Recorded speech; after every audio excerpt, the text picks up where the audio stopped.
Good morning class.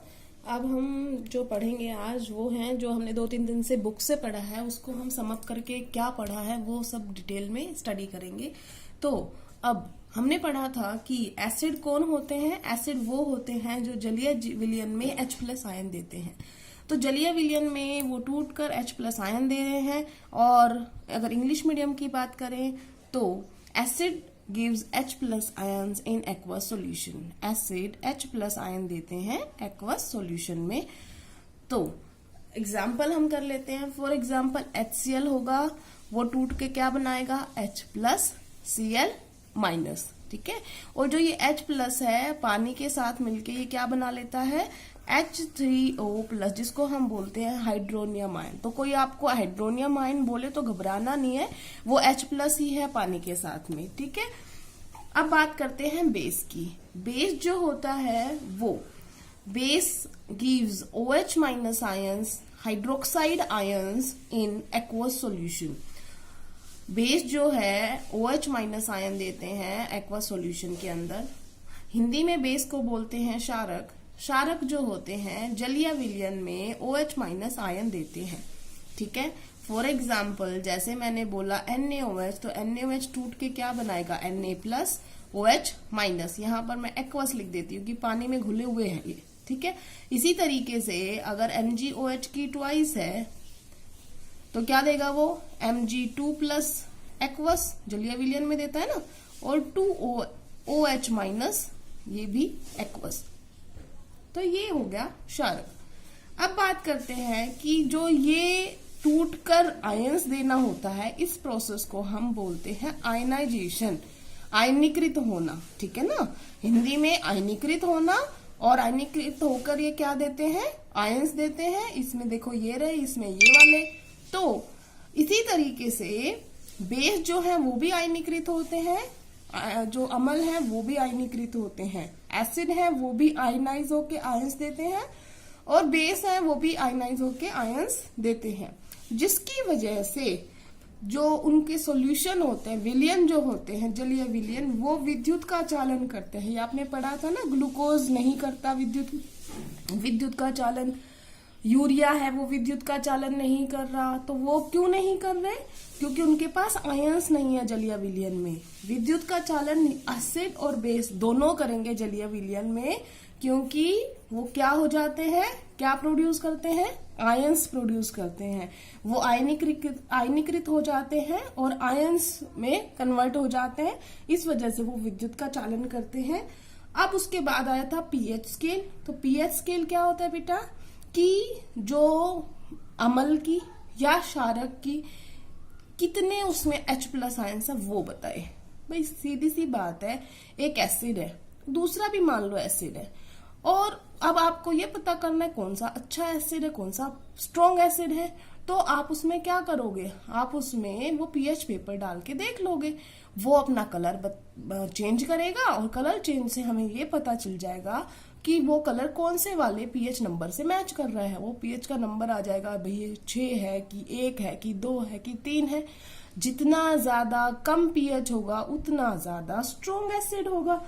ठीक है। तो फॉर एग्जाम्पल अगर पीएच में पेपर को डुबाने के बाद एक का आया 3 और एक का आया 6, है ये भी एसिड, है ये भी एसिड। 7 से नीचे वाला क्या होता है, एसिड होता है, अम्ल होता है।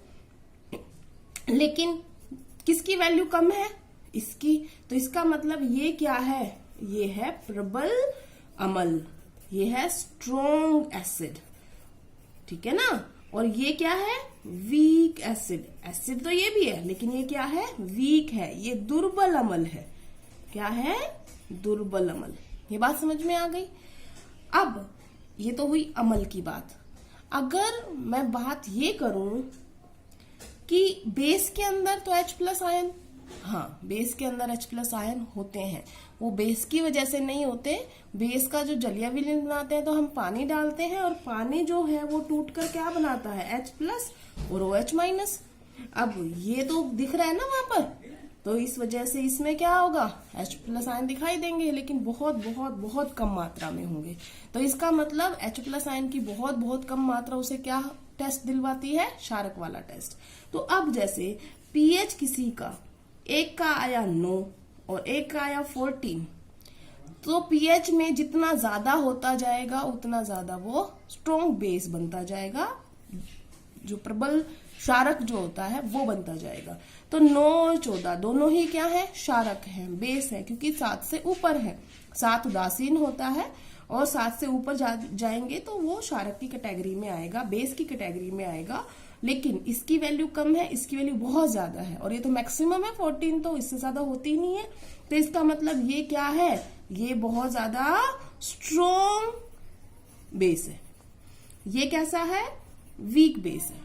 ये दुर्बल क्षारक है, ये प्रबल क्षारक है। प्रबल मतलब स्ट्रॉन्ग, दुर्बल मतलब वीक। इतनी बात समझ में आ गई। तो हम पीएच स्केल से H+ आयन की सांद्रता कैलकुलेट करते हैं, उससे ये बताते हैं कि कौन सा अम्ल या कौन सा क्षारक ज्यादा स्ट्रॉन्ग है या वीक है। ठीक है, उसके बाद आए थे हम अम्लीय वर्षा पे। अम्लीय वर्षा जो होती है, जैसे नॉर्मल रेन वाटर जो होता है बेटा, नॉर्मल रेन वाटर में पीएच जो होता है 7 से नीचे होता है, 5.6 तक रहता है। तो इसका मतलब अगर बारिश का पानी 5.6 से 7 के बीच में अगर उसका पीएच रहता है तो नॉर्मल बारिश है। नॉर्मल बारिश है क्योंकि हल्का सा एसिडिक है, और हल्का सा एसिडिक हो जाता है क्योंकि हमारी वायुमंडल में CO2 गैस है, और CO2 जब वाटर से मिलती है तो क्या बनाती है, H2CO3, जो कि एक एसिड होता है लेकिन बहुत वीक एसिड होता है। तो इस वजह से उसका पीएच थोड़ा सा नीचे चला जाता है। नहीं तो अगर सिर्फ बादलों वाला पानी ले तो बादलों का पानी का पीएच क्या आएगा, सिर्फ 7, क्योंकि उसमें कोई भी आयन नहीं आएगा। लेकिन जब वो वायुमंडल में आ रहे हैं तो CO2 गैसेस वगैरह से इंटरेक्ट कर रहे हैं तो हल्का सा एसिडिक हो जाता है, हल्का सा अम्लीय हो जाता है। लेकिन अगर इससे भी नीचे चला जाए, 5.6 से भी नीचे चला जाए, तो अब वो वर्षा क्या कही जाएगी, अम्लीय वर्षा कही जाएगी, एसिड रेन कही जाएगी। ठीक है, तो इसका मतलब एसिड रेन क्या होती है, वर्षा के जल का पीएच जब 5.6 से नीचे चला जाता है तो वह वर्षा अम्लीय वर्षा कहलाती है। When pH of rain water goes below than 5.6 then that rain is called acid rain. ठीक है, अब एसिड रेन होने से क्या प्रॉब्लम है, क्या प्रॉब्लम हो जाएगी, ऐसा क्या हो जाएगा जो नहीं होना चाहिए। तो परिणाम क्या होंगे, कॉन्सिक्वेंसेस क्या होंगे एसिड रेन के।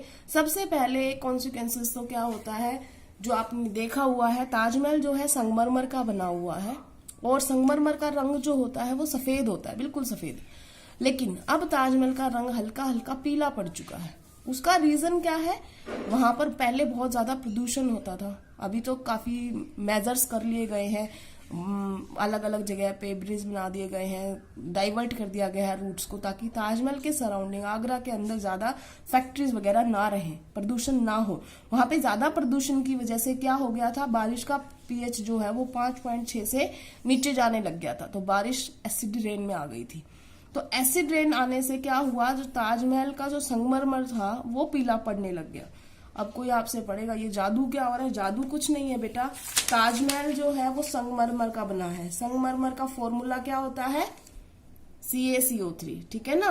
अब हुआ क्या, जब एसिड रेन आई, एसिड रेन आती है तो स्ट्रॉन्ग एसिड बनते हैं, मान लो बन गया H2SO4। ठीक है ना, एसिड रेन आई थी। अब हुआ क्या, ट्रांसफर कर दो इसमें, ये क्या बन गया, इससे इधर ले आओ, कैल्शियम सल्फेट, प्लस में H2O, प्लस में CO2।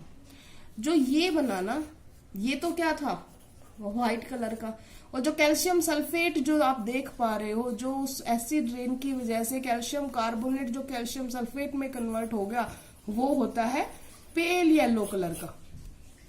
तो इसका मतलब जो इमारतें संगमरमर से बनी है और अगर वहां पे बारिश आती है तो वो सारी सफेद इमारत है वो कैसी पड़ जाएंगी, पीली होना शुरू हो जाएंगी धीरे धीरे। इसलिए ताजमहल को बचाने के लिए बहुत सारी फैक्ट्रियाज हैं, वहां से डिस्प्लेस कर दी गई हैं, अलग अलग जगह पे भेज दी गई हैं कि वहां पे इम्प्लांट करो इनको, और जो रोड्स हैं उनको भी डाइवर्ट करके बाहर किया गया है। अब दूसरा खतरा क्या है, इसका मतलब एक तो ताजमहल का पीला पड़ना, दूसरा ताजमहल के साथ में आप लिख सकते हो और ज्यादा दूसरी पुरानी इमारतों का मतलब खराब हो जाना। ठीक है, दूसरा है हमारा जलीय जीवों के लिए खतरा, एक्वाटिक एनिमल्स के लिए डेंजर है। क्यों है डेंजर, तुम बताओ कि जब तुम खाना अच्छा खाते हो तो तुम स्वस्थ रहोगे, लेकिन अगर खाना प्रदूषित खाया, फूड पॉइजनिंग होगी कि नहीं होगी, है ना। तो अब वो पानी जो है, जो जलीय जीव है, जैसे कोई मछली है, वो साफ पानी में रहती है ना। और आपका वो एसिड रेन होने की वजह से उसमें जा रहा है एसिड। अब आप बताओ, खाने में उसके एसिड आ रहा है, उसके पानी में एसिड आ रहा है, वो जी सकेगी? वहां पर मर जाएगी। बहुत सारी जगह पे जहां पे एसिड रेन हुई वहां पे एक्वाटिक एनिमल्स डेड हो गए, मतलब मरे हुए पाए गए। तो ये इसका मतलब क्या है कि एसिड रेन की वजह से जलीय जीवों को बहुत ज्यादा खतरा होता है। दूसरा क्या होता है बेटा, सिर्फ जलीय जीवों के लिए नहीं, और जीवों के लिए भी खतरा है, पौधों के लिए भी समस्या है, क्योंकि जब वो पानी लेंगे तो पानी के साथ क्या आ रहा है, उनके एसिड आ रहा है, खत्म हो जाएंगे धीरे धीरे। उसके बाद दूसरा क्या होता है, मिट्टी में जा रहा है वो, तो भूमि प्रदूषण होगा भाई, भूमि में प्रदूषण हो रहा है, एसिड जा रहा है। और धीरे धीरे जो, क्योंकि आपको पता है कि हमारी जो धरती होती है वो एसिड होने की वजह से बंजर होने लग जाती है। तो अगर ज्यादा एसिड रेन हो गई तो वहां की धरती जो हो गई वो उपजाऊपन अपना खो देगी और उसकी उर्वरता खत्म हो जाएगी और वो क्या बन जाएगी, बंजर बन जाएगी। फिर उसमें पौधे आप उगाना चाहोगे तो भी नहीं उगेंगे। ठीक है, तो ये हमने सारा पढ़ लिया था। आज के लिए इतना ही है। Thank you class.